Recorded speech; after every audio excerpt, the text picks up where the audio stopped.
Happy Monday to everybody. Happy October. I'm so happy it's fall. I am so done with summer. I know you're not. I am. Yeah, I'm still not. Cool thing about Colorado is you can flip a switch and it goes right from summer to fall almost overnight. Yeah, but then it also goes from winter weather immediately back to short sleeve summer weather, immediately back to winter randomly throughout the season. So it won't be too bad. It won't be too bad. You'll be able to climb your little cliffs and bungee cord and whatever else you do in the Bungee cord. So what you you don't do. Okay. Yeah. I'm wrong. Okay, fair enough. I'm wrong. So today we're talking about different budget alternatives to a lot of the really expensive off-roaders that we do a lot of testing with. We do this all the time. Defender, what was that? $70,000, similar to the TRX. Right. Yeah, the Bronco. I mean, that's around 60 grand. And it's all really expensive. But even the Jeep, Tommy's Jeep, which is one of the least expensive Jeep Wranglers, is still over 30 grand. Over 30 grand. It has manual door locks, manual mirrors, manual windows. So a brand new off-roader is an expensive vehicle, and if you're actually going to take it off-road and bash it, all of that fancy paint and everything, you're probably realistically going to feel bad about bashing that. So a cheap off-roader is a great thing. Right, and what we wanted to do is not go over the usual players. We don't have a Forerunner on this list, or those types of vehicles. Because they're not that cheap. They're not that cheap. Seriously, it's ridiculous. And right now, it's a very difficult time to buy inexpensive used vehicles. So what we decided to do was we wanted to look at alternatives to Wranglers and Broncos and all that, and look at inexpensive ones that you guys could take and build for off-road, but in different levels. So for instance, you could build something that is a serious off-roader, specifically for hitting the rocks, or an overlander, which doesn't have to have that capability but needs to be able to go long distance, or a fun camping vehicle that has light off-road capability.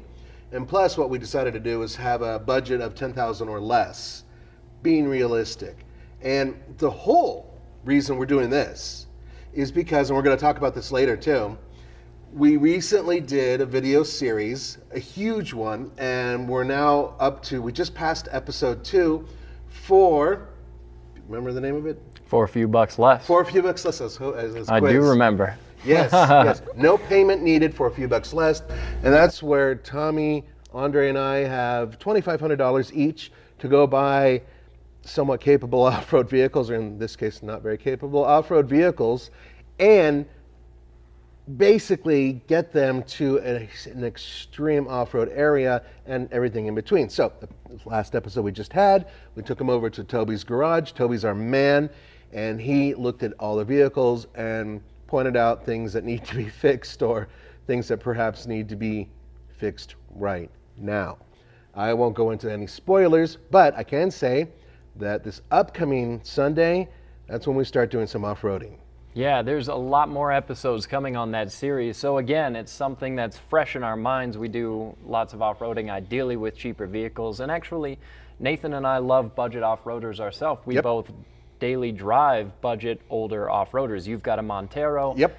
I've got a Ram that I built out a camping setup in the back of. It's got 35, so yeah. I'm in the process very slowly of updating the Montero and making it a little bit more of a camper-friendly off-road hip vehicle. One of the things that a lot of people forget is that off-roading can be as simple as replacing your tires and having really good tires. That could be a great start. But unfortunately, there are a lot of vehicles out there, including my Montero, that are really low to the ground, so then a suspension lift might be a good idea. But once you do that, then you might want to upgrade a few other things. So it becomes a bit of a monster in terms of pricing. So what I did was, at least not with my list, I looked at a few vehicles that I know are relatively inexpensive just to start with, and then grow from there. And some of them you may not expect. Yeah, absolutely. We've got a pretty cool list of vehicles, and of course, which vehicles are going to be the best affordable off-roader depends on what you want to do with it, and it depends on what vehicles you find available. Prices on these are changing all the time. Some things that have been good deals in the past are starting to get more and more expensive. Some things on this list are starting to get pretty expensive, but we found a couple cool deals. Do you want to start us off? Sure. I'm going to start with my least expensive, and are you bringing that one up, the Zuzu Trooper? Yeah, I'll work on that. Okay. Yeah, tell me about this Trooper. Well, basically the Zuzu Troopers from the 90s leading up to the early 2000s were very simple vehicles. They're truck based, and they had solid rear axles, independent front end. The ones in the States primarily had the V6. The one that is featured had the 3.2 liter V6, which is rather anemic. It puts out 190 horsepower, 188 pound-feet of torque, but it has a 5-speed manual transmission. The truck itself is very clean. It looks fantastic. And it's a great starting point for those people who are into overlanding. And the reason why, if you pull the rear seats out and they're relatively easy to remove, you actually have enough room for a full-size futon as long as you have a piece of wood on top of it or beneath it, and then you can have drawers and whatnot. It's a very simple vehicle to turn into a quick overlander. And there's quite a few videos on YouTube with people taking that very same vehicle and making it into an overlanding camping vehicle. Now there's pros and cons. For one thing, super cheap. How much was that one, Zach? Do you recall? I don't. Yeah. So less than $5,000, you can get one of these. Okay. Now, granted, a lot of miles, but they run good, and these things can easily go 250,000 miles before you have to replace anything major, as long as they're maintained. Oh, let's quickly talk about someone who don't. Yeah, absolutely. Canadian Bacon just sent us $5, so thank you very much. It's also a great name. He says, looking forward to the recon package on the Wrangler. Any word when that's going to be available on the Gladiator, or if it will? Everything. There's nothing official, but almost everything that you're seeing on the Wrangler probably will work its way over to the Gladiator. I'm not 100% sure if the full package will move over there or they'll rename it, but what you may be seeing is that, for instance, the half doors. 6 months after the half doors were introduced on the Wrangler, they moved over to the Gladiator. 6 months after the diesel came out with the Wrangler, it moved over to the Gladiator, roughly 6 months. So a lot of those components do make their way over. However, things like the 392, I don't know if that's going to make it over to the Gladiator, which would be a bit of a bummer. So some of these packages may alter a little bit, but I think you're going to see a majority of that package move over there within the next few months. Be a lot cooler if it did. Okay, I'm also going to start out with my least expensive option on my list, and this is a 1999 Chevy Suburban 4-wheel drive. It's got a V8, apparently runs pretty well. The AC is not cold, the front seats are torn. It looks like it probably smells kind of bad inside, but this is a big, roomy SUV, something that you would be able to tow with. You'd have plenty of space on the inside. It's probably a little on the large side for being a great off-roader. They actually don't specify. I would say that would be a good chance that it would be maybe it might be in the larger displacement V8 as well. It could be a 350, but be cool if it was. I wouldn't be. I would think it's probably a 5.3. Yeah, really strong vehicles. They're known for. As long as they don't rust to pieces with an owner who didn't take care of them, they can be really robust, and there's a ton of space inside. And a couple good things about this one. This one is a Z71 package, and Tommy would be really excited. It's got red tow hooks. Red tow hooks. Well, there you go. Sold to Tommy. Congratulations. You just sold your truck. Mine is very similar to yours in terms of my second vehicle. It is a second generation Ford Expedition. The Ford Expedition is a really cool sort of untapped vehicle for off-roading and for expedition. Now, there are some people who have done it. Now, the one I was looking at has the 5.4 liter V8, meaning it's muscular. It puts out 300 horsepower, 365 pound-feet of torque. Great motivator. Yes, not as overall powerful as the new ones are, but those new ones are ridiculously expensive. This one, you have a majority of the components that come in the F-150, meaning you can take those components, aftermarket, and put them on this vehicle with some alterations, and that's what a lot of people have done. One thing that Case and I talked about before we went live is the fact that a lot of the vehicles we've selected are based on pickup truck platforms. Right now, pickup truck prices are through the roof for used pickups, right?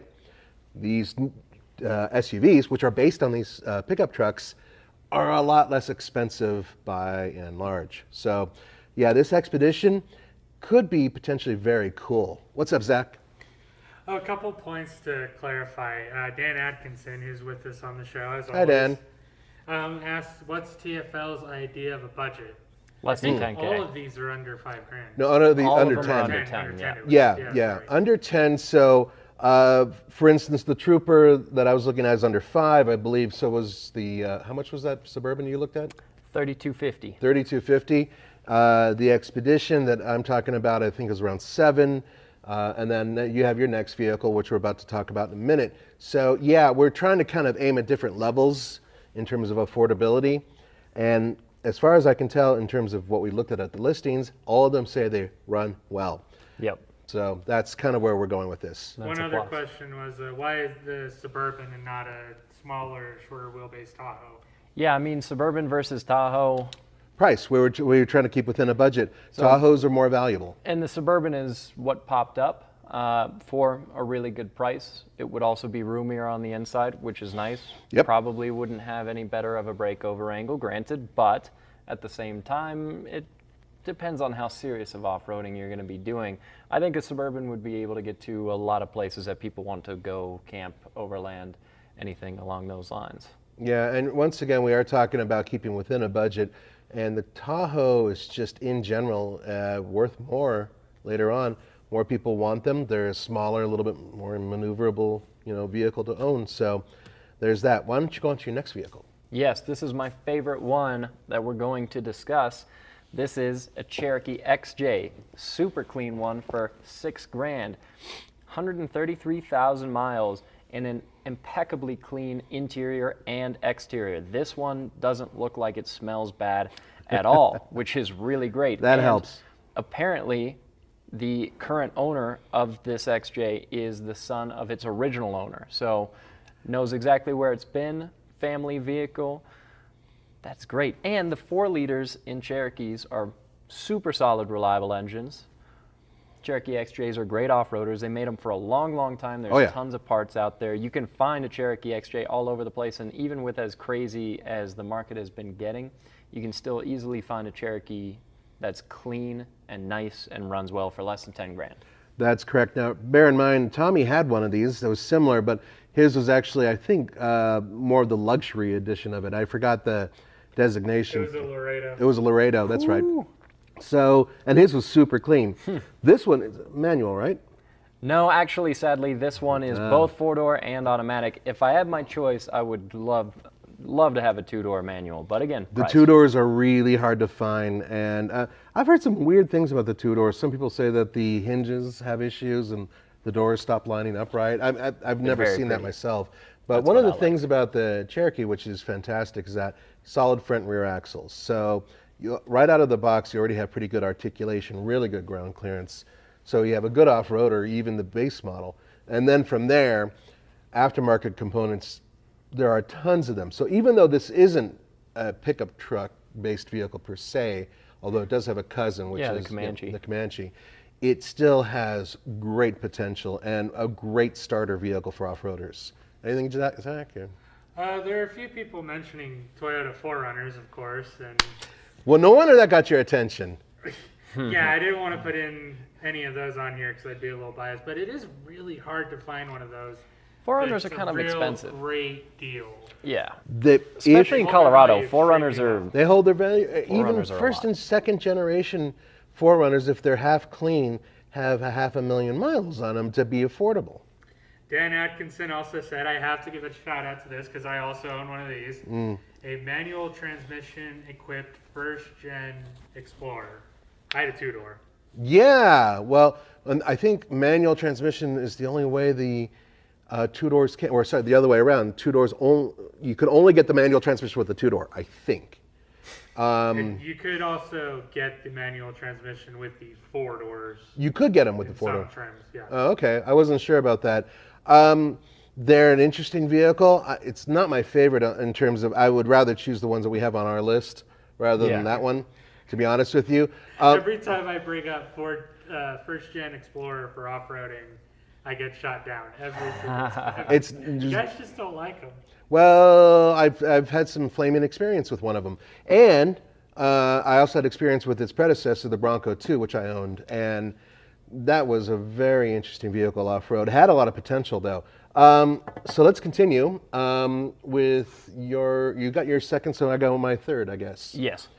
My third is the Toyota Sequoia, the first generation, which had the 4.7 liter V8, known to be bulletproof, known to be a million-mile engine, 240 horsepower, 315 pound-feet of torque. Not exactly what I would call a powerhouse, but one of the things about getting from point A to point B, and the thing about overlanding, by the way, I think people overuse the term overlanding way too often. Absolutely. I look at overlanding as something very simple. It is getting to a point where you are driving and you're enjoying the drive along the way, and that is part of the main thing right there. And you get to a place where you have to be self-sufficient. That's kind of my definition of overlanding. Camping, well, you go to your local KOA, you just drive there on the highway, you go and park, you plug in, and yeah, you're away, sort of, kind of, but it's not quite the same thing. Yes? There's a comment from someone named Poker in the chat saying anything can be budget off-roader if you send it hard enough. Yeah, you're true. Some more than others. Some more than others. You're absolutely right about that. Anyway, the Sequoia, the reason I chose it, the one that I found super clean, I think it was around 200,000 miles on it, and just under 10 grand. And it's one of those where a lot of people don't think about it as a potential overlanding off-roading project. And I get that, especially if you leave it stock and you use that absolutely miserable traction control system, which cuts off your fun whenever you start spinning wheels. So you have to do a few things to get past that. But once you do, you have a platform that is very similar to the one with the Tundra. We know that's a solid platform. And then the components from the Tundra can go on there. And there is some aftermarket stuff that I actually found on the Sequoia.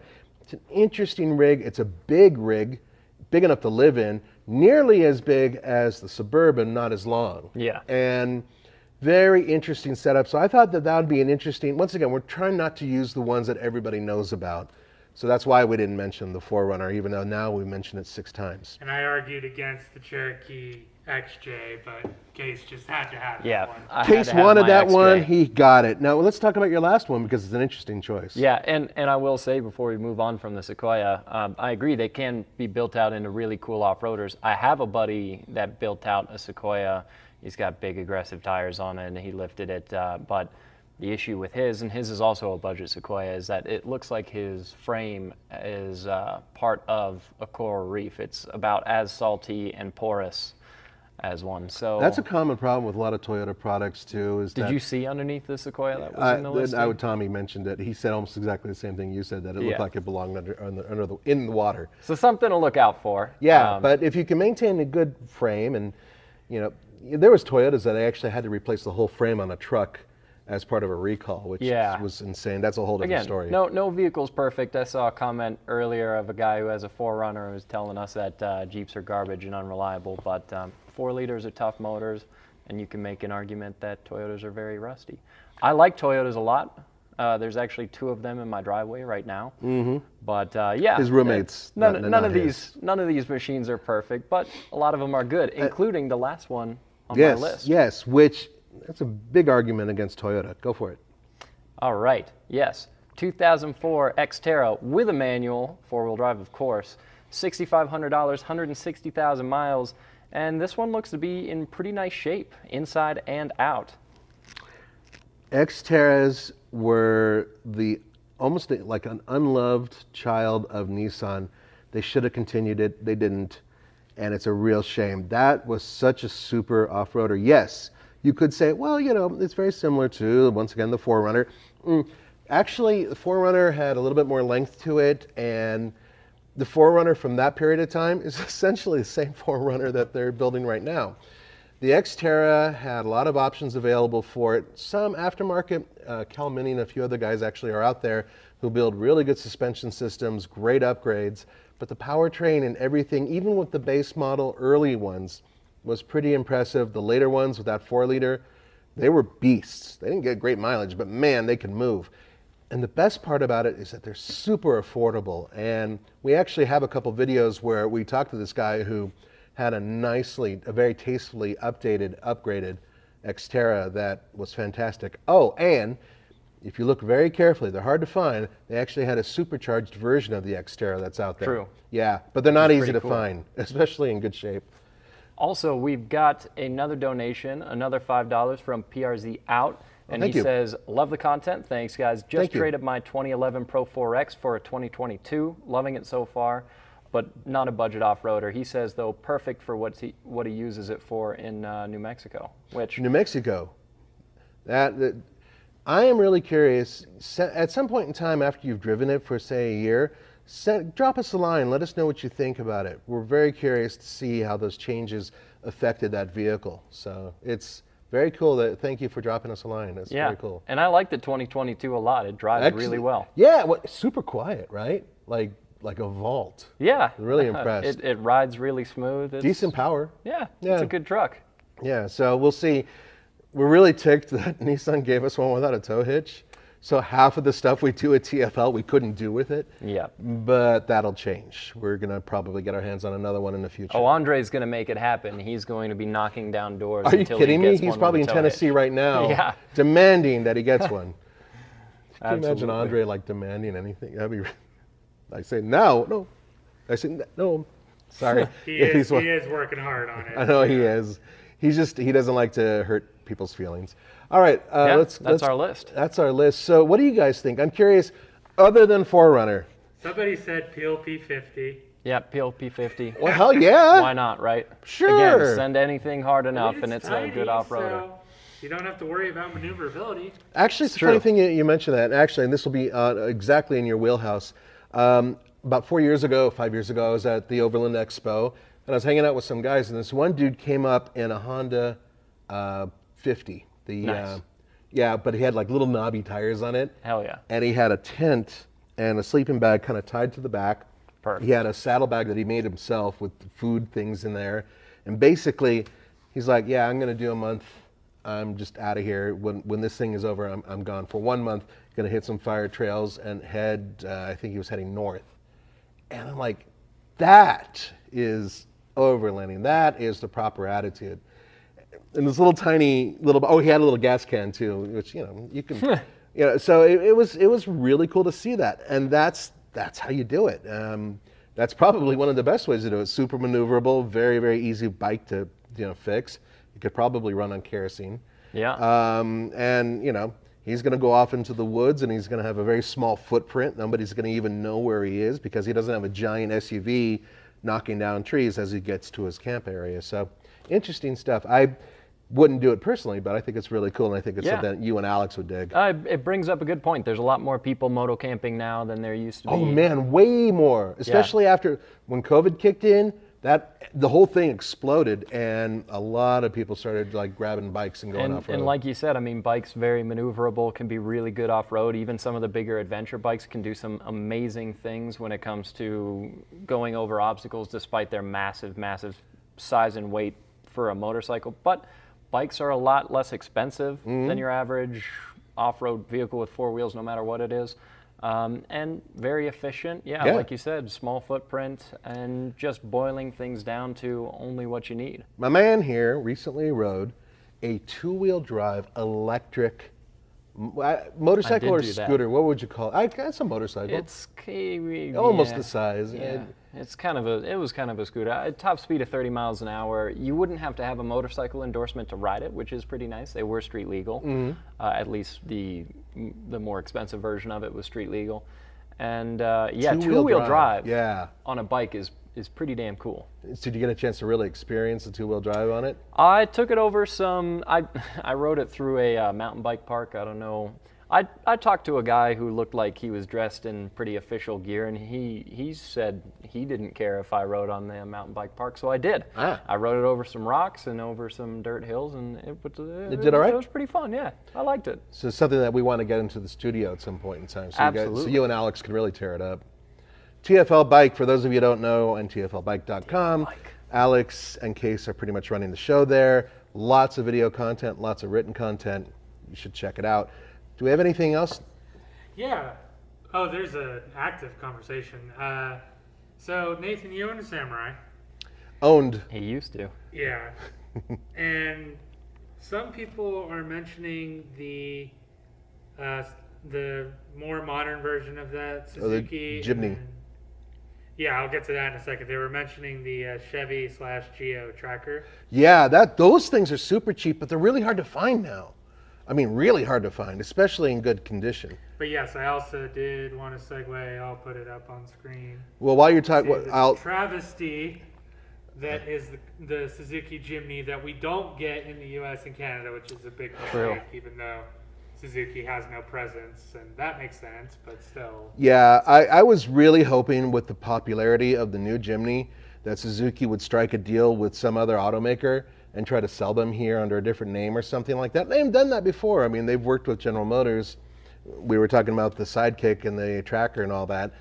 Nothing like that's happened, and most likely because of certain rules and regulations with the Department of Transportation, federal government. I don't think we're going to see those things here legally, and it sucks because they're supposed to be fantastic. I love the way they look.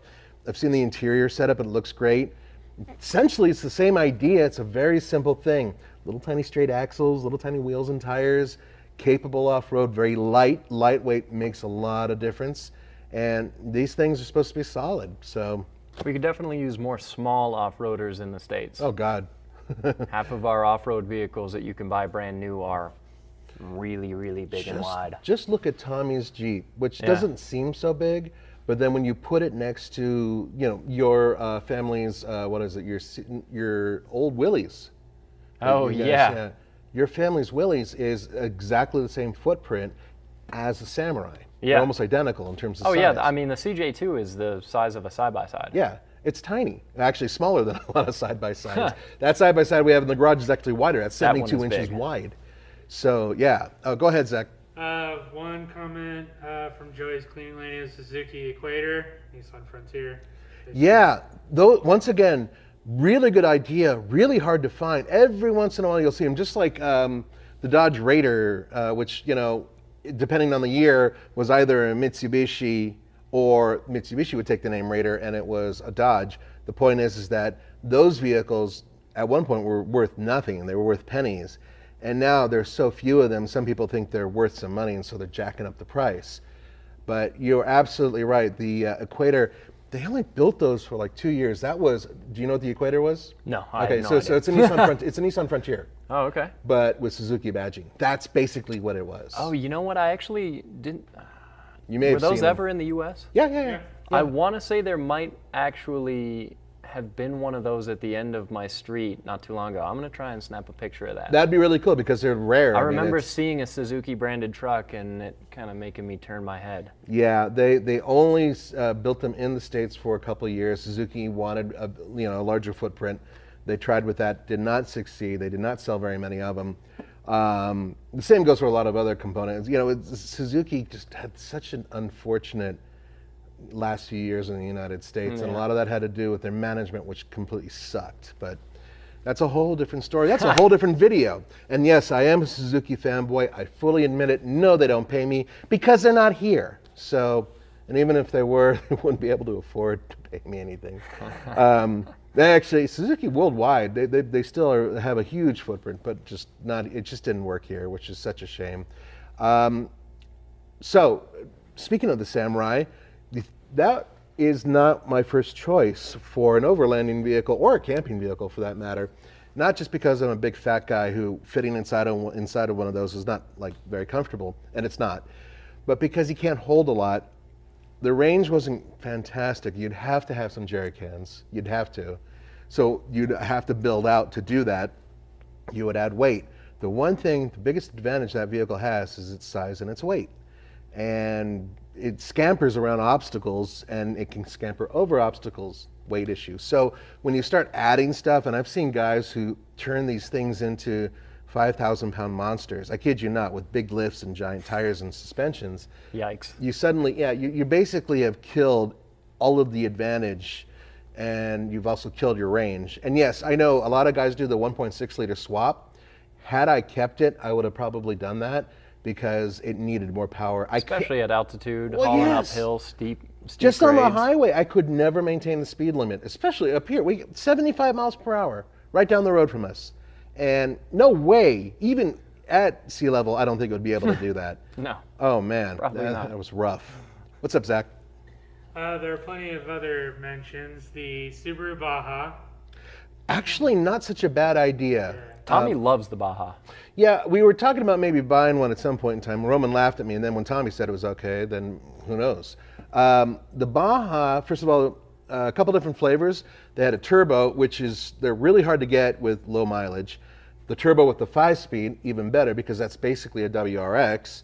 But then there was also the regular 2.5 liter that had either a manual or an automatic, and those are known to be almost bulletproof. The 2.5 is a well-regarded engine, not the most powerful, not the most frugal, but they'd go on forever. It's kind of interesting to see. I feel like there's becoming a little bit of a cult following around that vehicle, but back when they were new, I know they did not sell well at all. At first. I was talking to Chuck Ballard, one of the PR guys at Subaru, and he said when they were selling that, there were so many of them left kicking around that was the employee vehicle for pretty much everybody. So you looked out in the parking lot, and it was just all yellow Bajas. A cousin of mine is one of the head guys who does a lot of the service and trains service people for Subaru and whatnot. And he was saying that once they announced that they were getting rid of it, because it technically went through 2 different generations, kind of, sort of. Same platform, but they changed body, cladding, some other stuff, paint. And once they got near the end, all of a sudden, the minute Subaru was like, yeah, we're going to pull the plug, people went ape, and they sold every single one they built. The current ones are out there. I actually was looking when I got my Montero. It was one of the ones I was kind of thinking about. It'd be kind of fun to get something weird because I get weird stuff. And to get a turbo manual that was unmolested, a lot of people lift them or drop them, which is that is in good condition for the price I was looking for, around 10 grand. I couldn't quite find anything that really fit the bill. And then there's the other problem, and here's the big problem. The back seat, which is relatively comfortable for 2 people, cannot be sat in by 3. There is no center seat belt. In fact, the center is sort of a plastic area where you can put drinks and a little cubby, but there is no way legally that you can put a 3rd person in that back seat because there is no seat belt. You know why that happened? Tell me. General Motors. At the time, General Motors and Subaru had a bit of a partnership, and at that same time, the Avalanche was out, and the Avalanche could hold 3 people very comfortably in their back seat. And they were worried about competition from inside. So they basically, this is the rumor, it's not confirmed, but it seems logical, basically told Subaru, no, you got to find a way to make this vehicle less capable than the Avalanche. Thus, the Avalanche is aspirational. You start with the Subaru, you work your way up to the Avalanche. This is our partnership.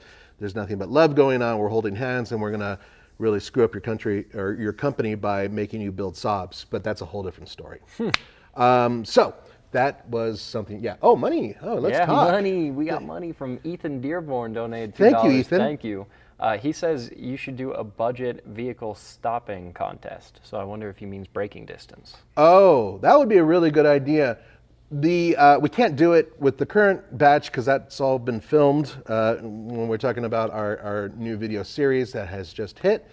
However, perhaps in the future, the thing about braking is there's like 5 things that are going on. I'll give you a really good example. His pickup truck that probably weighs almost twice as much as my Montero will stop better than my Montero. I would be surprised by both of those things. How much does your Montero weigh?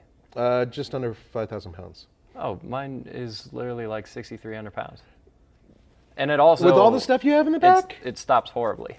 And it's a little memory foam mattress and yeah, the shell is fiberglass. It doesn't weigh that much. It doesn't weigh that much. Okay. Yeah, granted, with the shell, it's probably closer to like 6,500 pounds. All right. But, yeah, no, my truck does not brake that well. Anyway. I would be amazed if my truck actually could outbrake your Montero. Right now, the current condition of my Montero with its tiny brakes, I think that your truck with the bigger contact patch of its tires will stop better. You should try panic stopping it sometime. It's funny. You hit a certain point where it's braking fine. It's braking very straight. It's nice. It's happy. And then all of a sudden it just starts to skate. Yeah, that's probably, has to do with a lot of all that front end mass moving. But anyway, the point is that, but see, that's my point. You just never know. Obviously, when we do these builds, it does depend on the tire. It depends on the brake, obviously, and the weight of the vehicle. The current 3 vehicles that you're going to be seeing in the series that we just produced which is our low budget. Once again, what's the name? For a few bucks less. For a few bucks less? Yeah, I'm so proud of you. He likes to quiz me. Also, we got another donation. We got $5 from Z71 Grizzly Garage, and I bet this guy liked the Suburban that I picked out. Yeah, I bet he does. He said, first-gen Tacomas are a good build, aren't they? And I would definitely say so. I mean, they're super reliable, great off-road, especially any Tacoma that's got A-Track, or really any Toyota that's got A-Track. A-Track can work some miracles if you can find one that's affordable and it's not rusty. Right, but the one we had, which was the Baby Yoda, that was essentially very similar to a first-gen, basically it was a first-gen Tacoma, which is what he's talking about, that didn't have A-Track. That was the most basic vehicle. Ours actually did have A-Track, but it was open diffs. It didn't have the electronic locker. It didn't have the electronic locker. That vehicle was decent off-road, but what it needed was more power. That 2.7 just wasn't enough. Yeah, I drove it on the highway from here to Moab, and it was miserable. Also, we got another donation still from Adam S., $15. Thank you, Adam. Thank you very much. He says, love the videos, guys. Keep up the great work. Cheers from Minnesota. Minnesota, fantastic. Thank you. I think your Vikings are doing better than my Steelers. One of the issues, of course, is power. Power is one of those funny things where if you have too much horsepower, then you suck up too much gas, so going off-road could be an issue. If you don't have enough horsepower, you can't get over the obstacle. So there's always that sweet spot. I never quite thought that Baby Yoda quite had the sweet spot. I thought it needed another like 15% in terms of the horsepower to make it right. Yeah, I would have liked it better. So that was the 2.7. A 3.4, I think, would have been right. Especially in that little tiny platform. And with a manual. A manual would have been nice. Hell yeah. The thing with that transmission, so on the highway, when I was driving it from Boulder out to Moab, it was back and forth in between its top gear and I'm trying to remember if it was a 5-speed or a 4-speed, but it was in between its top gear and its next to top gear because you would get on the throttle, it would downshift, and that would get you up to speed. And then once you got to the speed you were going, that you wanted to go, then you would let off and it would upshift. And it couldn't maintain speed in that gear. So you would just rubber band back and forth. So I had to turn the overdrive off and just let it be wrung out for hours, which was kind of irritating. And it also wasn't great for gas mileage. No. Now bear in mind that we did add some significant weight to the vehicle. I don't know exactly how much weight we added, but heavier bumpers, heavier tires, some other stuff. So that didn't help either. But that's, once again, those trade-offs that you have to worry about when you're doing a build. Zach, we got anybody else going on? Oh, I see one question asking if I've done a video on my truck camping setup. Oh, yeah. There's a video where we did an MPG test on my truck with a box trailer behind it. And we did show briefly the camping setup in the back there. At some point, I want to build it out further, and then we'll do a dedicated video. Yeah, the bathroom, you can get a little... Yeah, bathroom, sauna, hot tub, and if you want to check it out, that MPG video on the Classics channel has a little brief look at the camping setup. Actually, I brought up something I just realized. Towing. A lot of you guys out there may not want to take your daily driver, even an inexpensive one, and bash it and go and build it up and make it less efficient and more difficult to drive, which happens a lot. A lot of people, and you had that experience recently with a new 4Runner where they added all the stuff on there, and so it was awesome off-road, but driving it on the streets, man, that thing was just not great. Yeah, I mean, the better your vehicle becomes at being an off-roader or a house that you can live in, the worse it becomes a vehicle to drive on the road every day. Which makes, of course, sense because you're adding weight and everything else. But houses aren't good forms of transportation. No. And, street cars aren't good off-roaders. Those things are just at odds. But there is a compromise, which is towing something. So you can still get to some remote places, and if you have a vehicle that can tow well, and do some light off-roading, you'd be surprised what you were able to do. You can take your whole house with you, you can get to a campsite, you can disconnect, and then you can go and bounce around and explore. And for a lot of people, that is a really good solution. In Roman's video where he went to Overland Expo in Flagstaff, which this video just came out, it's on off-road, I believe, isn't it? Probably. What video? It's where he did that 52-minute video. Oh, that's on It's on off-road. He goes by and he checks out a whole bunch of trailers. I wouldn't say a majority, but it's about half that video is trailers. And there's some very interesting options out there. So that's something else to think about. The vehicles we talked about all can tow. Not necessarily a lot. The Trooper, I think its maximum tow rating is around 4,000 pounds and change. They say 5,000. But most off-road trailers aren't that heavy anyways. I mean, there's some camper trailers that are pretty large and they've got a lot of ground clearance. But realistically, I mean, towing a trailer off-road in general is a little bit of a bummer. You would know because you went all around the country with a Jeep that had a Jeep trailer behind it. Jeep trailer. You know the interesting part about that? It wasn't so much the fact that it was shaped like a box. I mean, it didn't help that it was being towed, or we were using a box to tow it, which is a Jeep. The tires, full-size BFGs on this thing, and the drag that was created by those tires made it a challenge for the Jeep. The weight, it only weighed like 1,200 pounds. Yeah. It wasn't that heavy, but when we were going up and over hills, the extra drag that was generated by those big fat tires, a lot of people don't take that into account, and that slows you down, and that really screws with your efficiency. Little trailer like the one I own right now, piece of crap, but has tiny little skinny tires, so drag is minimal. However, you take that thing off-road, you're going to beat the crap out of it, and I've already done that a few times. So there's that trade-off once again. So we got any other questions, Zach? Are we good to wind down? We're good to wind down. One more debate kind of going on in the chat. Pertaining to the Bronco, but also the Jeep Wrangler. Mm-hmm. Which one do you think will go electric first? Now, my money's on Wrangler. Because Stellantis already is in front with a concept. Ford is almost certainly working on it. I'll grant you that, but I think at least at the moment, Jeep's in front. Can I make a couple predictions on that? Please do. All right. So on the Ford front, I think that they're going to take a very similar hybrid system that's currently used in the F-150, and they're going to sort of condense it and put it inside of the Bronco. And I think that's going to happen sooner rather than later, probably in the next 2 years, I'd say. That's a guess. Nothing's official. And then Ford so far has not debuted anything that is a plug-in hybrid amongst their large vehicles. That's their next step. However, it's a very interesting thing. A recent tidbit of information I got in terms of the proportions of the new F-150 Lightning that's about to come out compared to the proportions of the current, Bronco we have in the garage right behind me. And it's interesting because if they take about 8 inches off of that length, or maybe it's 18 inches, suddenly it would fit perfectly with the shell of the Bronco on top of it. And rumor has it that they're thinking about using this platform with multiple vehicles. So that makes sense. They could have a all-electric Bronco quickly with this platform being condensed. That's, of course, being that it can be done. As for Jeep, yes, Stellantis already announced it. They already have a prototype. We've driven their prototype, their early prototype. That one won't make production because manual transmission and all that. It's not going to. But the idea of putting it in such a small platform vehicle is already there. Going to the larger four-door, which is the bigger seller, that just makes sense.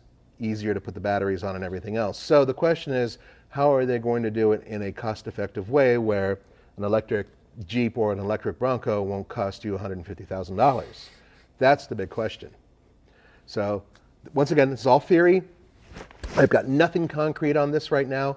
I always keep my ear to the ground because I have this Ask Nathan column, and I've had it for a while. People tend to send me emails, and so I get some stuff, but I will keep you guys apprised if I hear anything. So Zach, anything else before we wrap? Yeah, we've got another donation, another $5 from Z71 Grizzly Garage, and he says, sounds like TFL House with Nathan and Case, which, TFL House, we could expand into houses. We've already got 7 TFL channels. So. Sure. We already talked about having boat and plane. Yeah. So why not go house? Although we do have Camper Corner, and there are several episodes of that, and that is essentially House with Wheels. House with Wheels. Think about it that way. In fact, your buddy has that caboose. That is a house on wheels. Is a house. Yes, check that out. I think that's on off-road or truck. That was a long time ago. Right. Well, Case, my man. Nobody's going to find that. Thank you so much for hanging with me and putting up with me on a Monday. Anytime. I'd hang out with you like it was my job. Ah, hell. So would I. Thank you guys for joining us. We will see you again. Have a great week. Take care. Thank you, Zach. Thanks, Zach. Yeah, see, we did that on video. Thanks, guys, for watching. Okay, we'll catch you next time.